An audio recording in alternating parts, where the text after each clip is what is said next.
Définir un plan rigide de développement provincial, c'est le principal sujet abordé par les conseillers du Mont-Chari lors de leur toute première session ordinaire tenue à Sarre.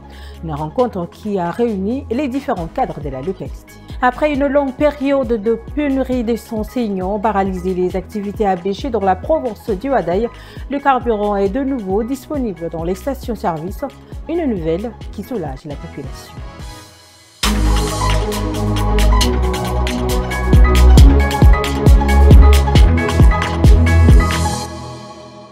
La province du Mont-Chari a franchi une étape importante ce lundi 13 octobre avec l'ouverture de la première session ordinaire de son conseil provincial.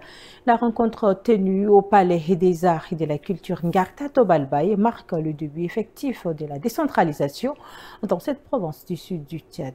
Un compte rendu signé Farel Brian Dakoula et Juscelin. C'est une première pour le Mont-Chari. L'ouverture de cette session ordinaire a réuni tous les conseillers provinciaux venus des différents départements ainsi que des représentants municipaux et socioprofessionnels. Objectif, poser les bases du nouveau conseil et définir les grandes orientations pour un développement local plus participatif dans le cadre du processus de décentralisation du pays. La participation des responsables des services déconcentrés de l'État constitue pour nous la traduction matérielle de notre interprétation, notre compréhension de la décentralisation. Rapprocher l'administration de la population pour la faire non seulement participer aux activités du développement, mais surtout l'impliquer comme actrice de sa promotion, de son bien-être.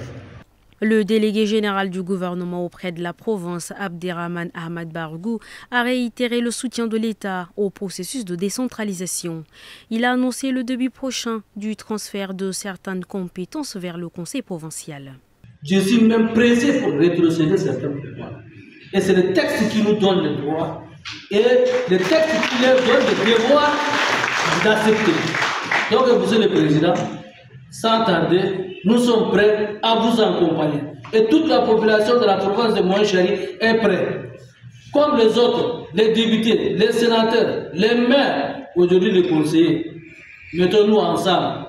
Cette première session symbolise un tournant pour le Mont-Chari, celui d'une gouvernance plus participative et responsable. Les travaux se poursuivront jusqu'au 27 octobre prochain. Je le disais dans les titres, après plusieurs mois marqués par une forte tension dans l'approvisionnement en carburant, les stations-service de la ville d'Abéché retrouvent peu à peu leur rythme normal. Une amélioration saluée par les automobilistes et les transporteurs. Reportage de Brahim Adami Issa depuis Abéché, rendu par Ndikarodo Marmel. À Abéché, les longues files d'attente devant les stations de service appartiennent presque au passé. Depuis quelques jours, le carburant est à nouveau disponible dans la plupart des points de vente de la ville. Les autorités locales parlent d'une nette amélioration après plusieurs semaines de pénurie. Selon elles, des mesures ont été prises pour renforcer la distribution et assurer une meilleure répartition entre les différentes localités. Nous nous sommes organisés. Nous avons mis en place une commission composée de l'ARSAT, de la mairie, des forces de défense et de la société civile. Ensemble, nous avons réfléchi à une stratégie d'orientation. Les rakshaks ont été orientés vers des stations précises, de même que les motos et les véhicules. Nous avons également pu identifier les personnes qui s'approvisionnaient en essence pour la revendre en dehors de la ville grâce au mécanisme de contrôle mis en place. Une annonce qui redonne le sourire aux conducteurs, longtemps confrontés à la flambée des prix et aux heures d'attente sous le soleil. Ils accueillent avec soulagement ce retour progressif à la normale. Je suis ici depuis à peine une demi-heure et j'ai déjà trouvé du carburant pour ma moto. Comme c'est désormais organisé par catégorie, c'est plus facile. L'organisation est bonne maintenant. On ne passe plus beaucoup de temps dans les stations. Avant, on pouvait y rester plus de 4 heures avant de trouver du carburant. Mais tout n'est pas encore totalement réglé. Dans certaines zones rurales, l'approvisionnement reste difficile. En cause, l'état dégradé des routes et l'éloignement des dépôts principaux. Les autorités affirment toutefois que des dispositions supplémentaires sont en cours pour stabiliser durablement la situation. Ce lundi 13 octobre, le nouveau président du conseil d'administration de la Tchadelec, la société tchadienne d'électricité, Koré Dimi, a officiellement pris ses fonctions. Une cérémonie solennelle s'est tenue dans les locaux de la direction générale N'Djamena, présidée par Evodia Pakoré, secrétaire générale adjointe de la présidence de la République du Tchad. C'est désormais autour de lui que se prendront les grandes décisions du conseil d'administration de la Tchadelec. Nommé par décret numéro 2455 du 26 septembre, Koré Dimi retrouve les commandes d'une structure qu'il connaît bien, pour avoir déjà dirigé le conseil d'administration de la défunte SNE. Ce midi, son installation officielle a été consacrée par la secrétaire générale adjointe de la présidence, marquant ainsi l'entrée en fonction du nouveau conseil. À peine installé, Koré Dimi a décliné ses priorités pour la Tchadelec.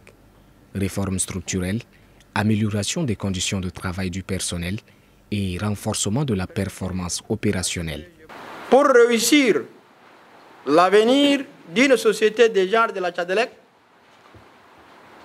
il faudrait que les avantages sociaux des ressources humaines soient traités sur le même pied d'égalité sur tout le plan en termes de moyens financiers, matériel, formation en spécialité, leur santé, la scolarité de leurs enfants, etc.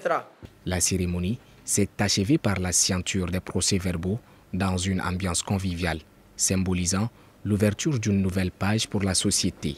Koré Dimi et son équipe sont désormais attendus au tournant pour concrétiser leurs ambitions et répondre aux attentes des Tchadiens.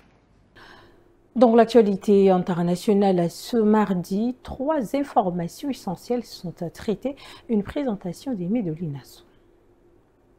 Au Ghana, un nouveau groupe de migrants expulsés des États-Unis est arrivé lundi 13 octobre à Accra.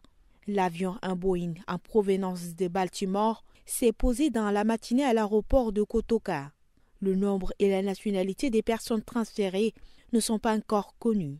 Selon l'avocat ghanéen Olivier Barker, il s'agirait au moins issu du 3e groupe depuis septembre. Ce dernier a saisi la Cour suprême pour demander la suspension de l'accord migratoire signé entre Washington et Accra. Il estime que le texte n'a pas été ratifié par le Parlement et viole les engagements internationaux du Ghana, notamment la Convention contre la torture et les principes de libre circulation garantis par la CEDEAO. Un accord qui continue de susciter des vives critiques dans le pays. Et puis au Sénégal, Aliou Sall, frère de l'ancien président Macky Sall, et son épouse ont été remises en liberté après 4 jours de garde à vue. Le couple a versé une caution de 240 millions de francs CFA, soit plus de 365 000 €. Tous deux restent toutefois inculpés pour blanchiment des capitaux et association de malfaiteurs. L'affaire concerne l'achat d'un terrain de 1000 mètres carrés dans les quartiers UP des Almadies, à Dakar, tout près de l'ambassade des États-Unis. Selon les enquêteurs, plusieurs virements bancaires suspects, pour un total équivalent à la caution, ont éveillé le soupçon de la cellule anticorruption sénégalaise. Aliou Sall, lui, affirme que le terrain a été financé par un crédit bancaire. Enfin, à Madagascar, le président Andry Rajoelina a pris la parole lundi soir pour la première fois depuis son exfiltration par un avion militaire français le 12 octobre. Dans une vidéo diffusée sur le compte Facebook de la présidence, il a appelé au respect de la Constitution en réponse à la contestation qui agite le pays depuis la mi-septembre. Rajoelina a déclaré se trouver dans un lieu sûr après ce qu'il qualifie de tentative de meurtre. Le chef de l'État rejette toute idée de démission et affirme que seule la voie constitutionnelle peut ramener la stabilité à Madagascar. Ainsi s'achève cette édition. Mesdames, Messieurs, merci de l'avoir suivi. Tchad Info, c'est l'information continue.